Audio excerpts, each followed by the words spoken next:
dikasihi Tuhan Yesus, sebelum kita mendengarkan firman Tuhan, mari kita berdoa terlebih dahulu. Mari kita berdoa.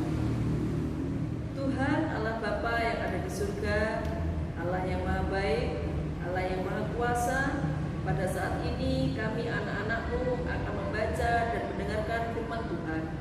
Kuasai hati, pikiran kami, sehingga kami boleh mendengar dengan tenang, sukacita, rasa syukur, dan firman Tuhan boleh masuk ke dalam hati kami dan dapat kami jadikan pedoman dalam tingkah laku kami sehari-hari. Berfirmanlah Tuhan, kami siap mendengar. Amin. Anak-anakku persekutuan teruna yang dikasihi Tuhan Yesus, mari kita buka Alkitab kita dari kitab Perjanjian Lama, yaitu Amsal 3 ayat 13 sampai 20. Ibu akan baca yang begini firman Tuhan. Berbahagialah orang yang mendapat hikmat, orang yang memperoleh kepandaian, karena keuntungannya melebihi keuntungan perak dan hasilnya melebihi emas. Ia lebih berharga daripada permata. Apapun yang kau inginkan tidak dapat menyamainya. Umur panjang ada di tangan kanannya, di tangan kirinya kekayaan dan kehormatan. Jalannya adalah jalan penuh bahagia, segala jalannya sejahtera semata-mata. Ia menjadi pohon kehidupan bagi orang yang memegangnya. Siapa yang berpegang padanya akan disebut berbahagia. Dengan hikmat Tuhan telah meletakkan dasar bumi, dengan pengertian ditetapkannya langit. Dengan pengetahuannya air samudra raya berpencaran dan awan menitikkan embun.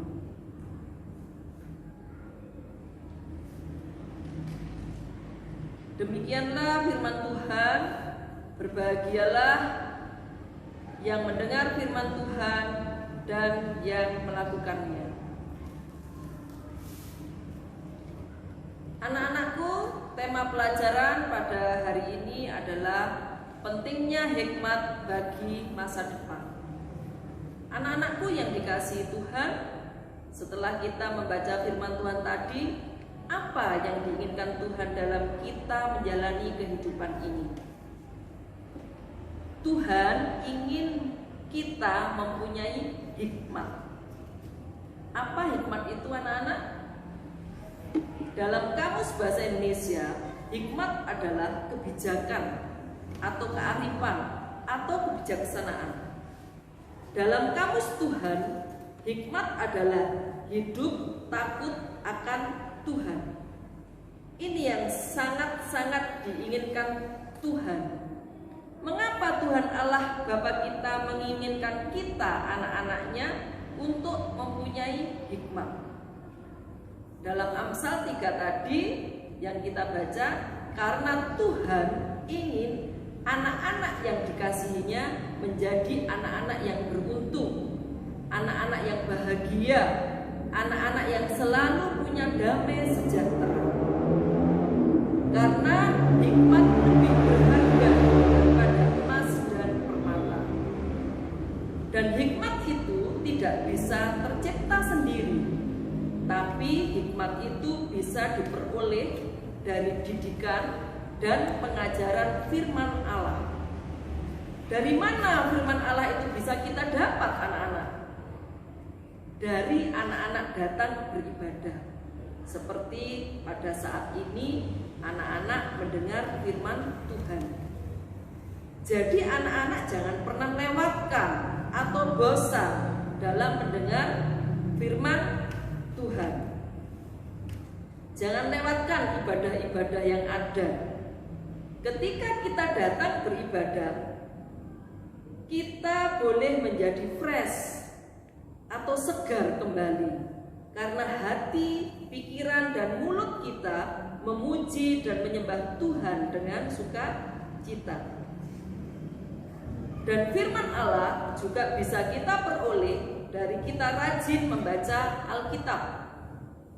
Anak-anakku, kalau boleh ibu sarankan ya, setiap hari kalian membaca ayat-ayat firman Tuhan, 2 ayat saja, tapi tiap hari, yang berbahasa Inggris, dan kalian terjemahkan ke dalam bahasa Indonesia. Dengan begitu, di samping kita mendapat hikmat dari Tuhan, kita pun juga belajar bahasa Inggris tanpa harus les. Anak-anakku yang dikasihi Tuhan Yesus, itulah mengapa Salomo. Anak-anak tahu Salomo? Siapa Salomo itu? Salomo adalah anak Daud, raja Israel yang ketiga, yang mempunyai hikmat Allah yang luar biasa. Dan Salomo ini di dalam Alkitab diceritakan bahwa sejak kecil Salomo memang sangat mencintai Allah pencipta langit dan bumi. Salomo adalah anak yang sangat menurut nasihat orang tua. Daud, ayah Salomo, selalu menanamkan kepada anaknya Salomo agar mau mendengar nasihat dan didikan Allah. Dan Salomo juga yang meminta kepada Tuhan agar dia diberi hikmat Tuhan.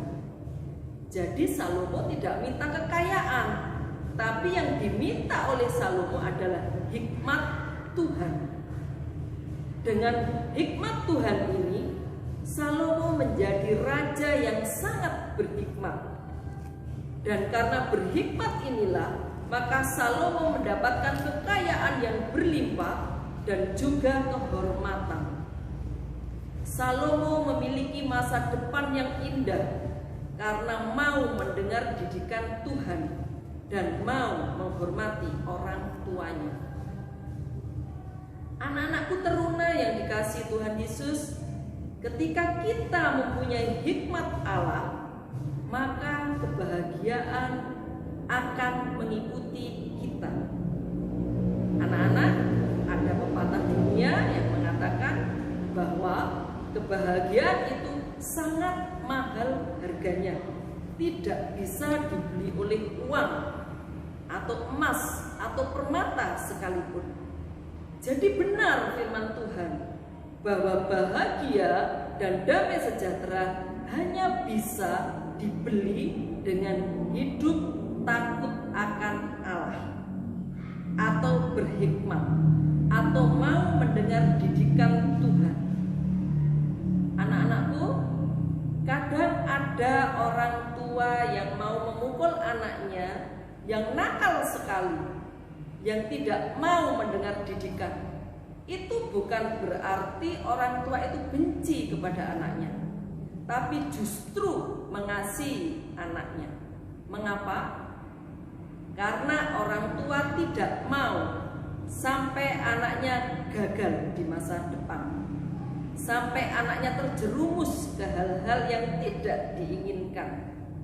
Ini bisa kita lihat di dalam Amsal 13 ayat 24 dan Amsal 29 ayat 15. Jadi untuk itu kalian harus bersyukur dan berterima kasih bila orang tua kalian tidak pernah lelah untuk membimbing dan mengarahkan dan menanamkan karakter baik pada kalian, yang kadang kalian sebut cerewet itu. Papa mamaku cerewet. Ya, kalian kadang-kadang seperti itu. Kadang-kadang kalian bosan. Mengapa anak-anak? Orang tua kita itu harus cerewet supaya kalian selamat. Kalau disuruh makan makanan sehat misalnya, nurut, ya nurut. Supaya kalian tidak sakit-sakitan. Ya, jadi makan makanan yang tidak sehat itu jangan dimakan. Itu orang tua selalu menganjurkan seperti itu. Mengapa? Karena makanan yang tidak sehat akan bisa bikin sakit dan bisa melemahkan otak dan kecerdasan anak-anak. Jadi yang seharusnya pintar, seharusnya cerdas dan sehat dan kuat, karena makanan yang tidak sehat maka berpengaruh terhadap aktivitas anak-anak. Jadi nurut kalau orang tua memberitahu ayo makan makanan yang sehat, ya. Untuk itu anak-anakku, jangan remehkan atau kamu abaikan didikan orang tua, terlebih didikan Tuhan, supaya kalian menjadi anak-anak yang berbahagia, anak-anak yang berhasil, anak-anak yang bermasa depan indah. Anak-anak yang tidak mau menerima didikan Tuhan dan orang tua, masa depannya bisa berakhir di penjara, kadang berkeliaran di tengah jalan. Banyak anak yang seperti itu, akhirnya menjadi tidak bahagia. Anak-anak mau memiliki masa depan yang indah, masa depan yang penuh harapan, menjadi anak yang bahagia, yang penuh damai sejahtera. Jadilah anak yang berhikmat. Ketika kalian mau belajar rajin, tidak malas, entah itu di rumah atau di sekolah atau di gereja, itu artinya kalian berhikmat. Malas itu tidak disukai Tuhan. Malas itu berdosa. Malas itu artinya enggan atau tidak mau melakukan sesuatu yang positif. Orang malas itu menunjukkan bahwa dia tidak berhikmat.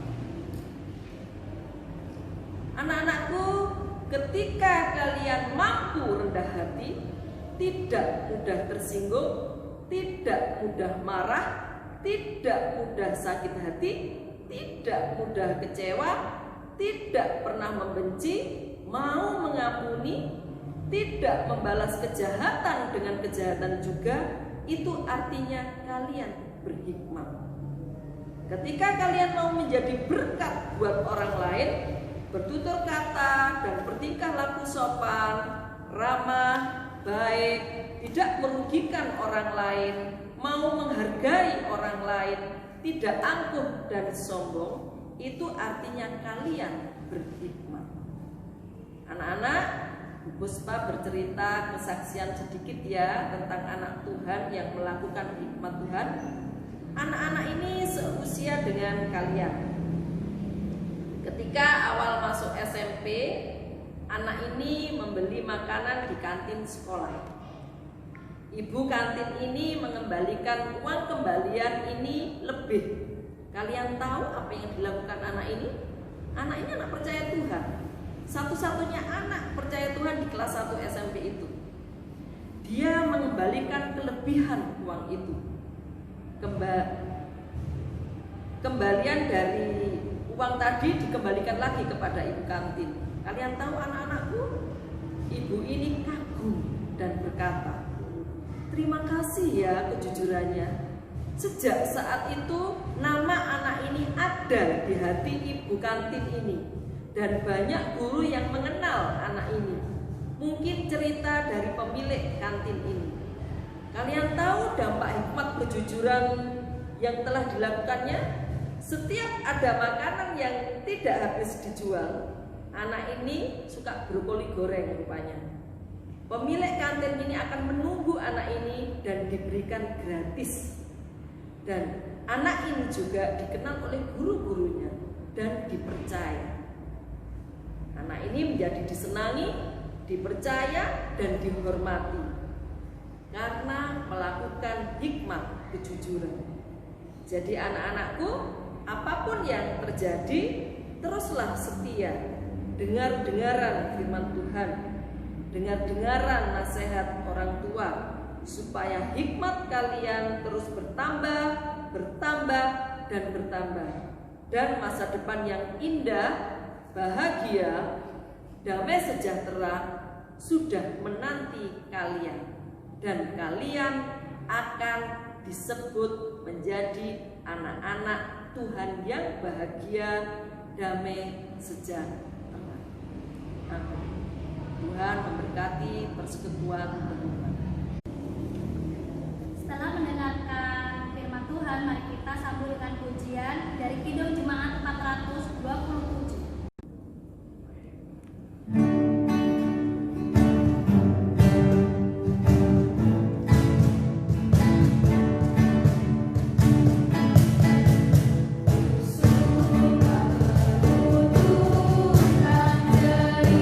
Ceritamu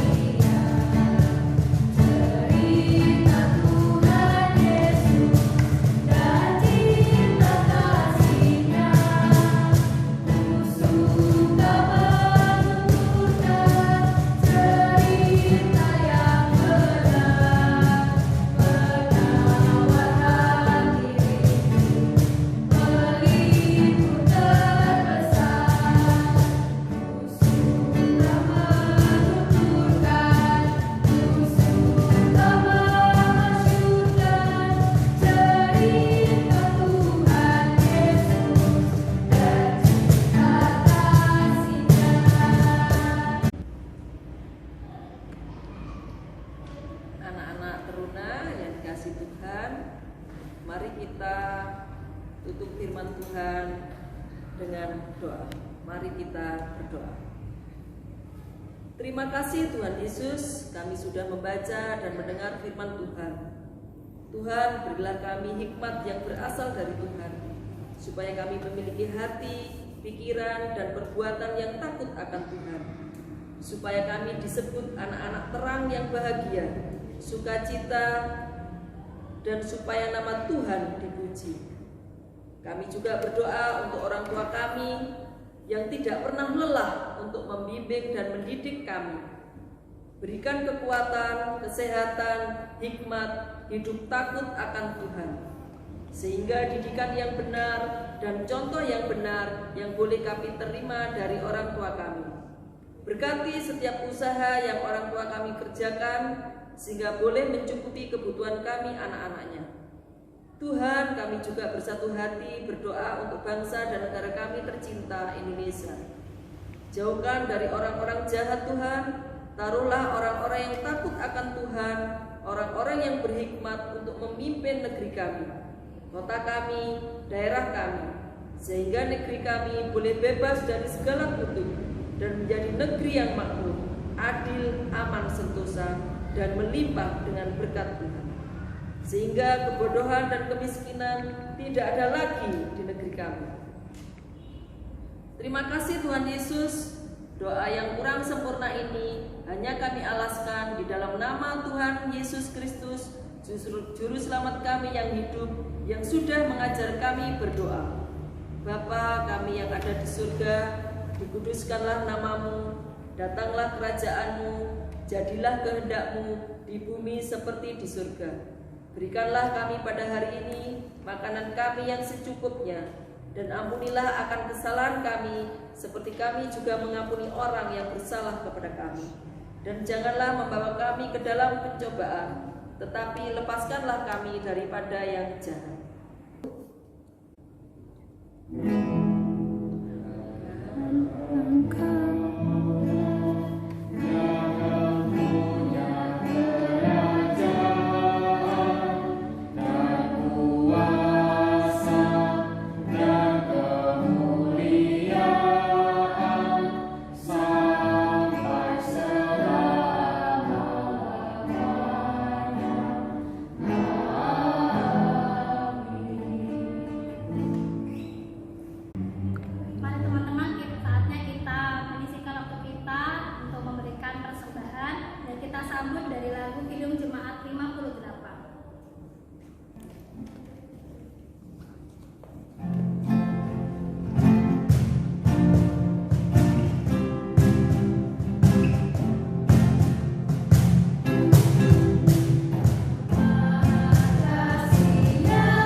Persembahan ini bisa berguna bagi gereja dan pelayanan Tuhan.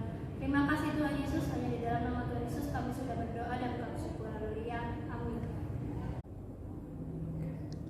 Kita akhiri ibadah pada pagi hari ini dengan lagu dari Kidung Jemaat 426.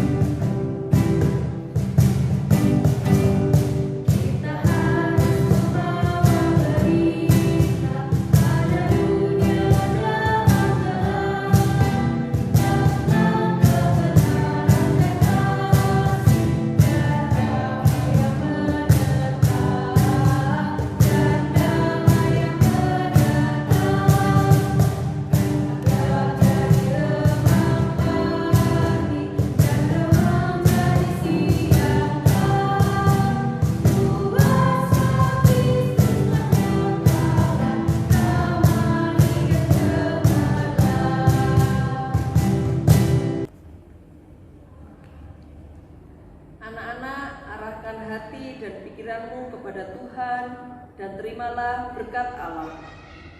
Tuhan memberkati dan menyertai engkau. Tuhan menyinari engkau dengan wajahnya dan memberi engkau kasih karunia. Tuhan menghadapkan wajahnya kepadamu dan memberi engkau damai sejahtera.